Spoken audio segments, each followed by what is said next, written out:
right, quiz 1.4, 1.14 or 1.14, example 2. So the image of XYZ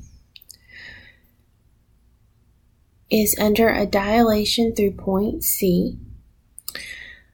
XZ, which is the pre-image side, is 12. And the image size, XZ, is 18. What was the scale factor used? All right, we can see that it did not flip, so it is not going to be a negative scale factor. So we can eliminate those.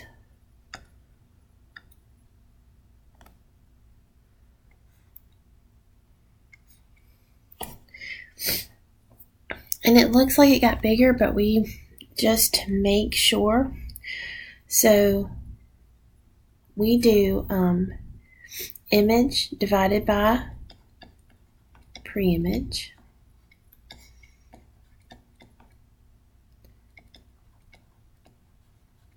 And so the image here is 18 divided by the pre-image, which is 12.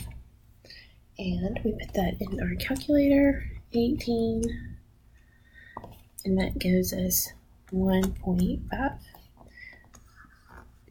So that is the answer.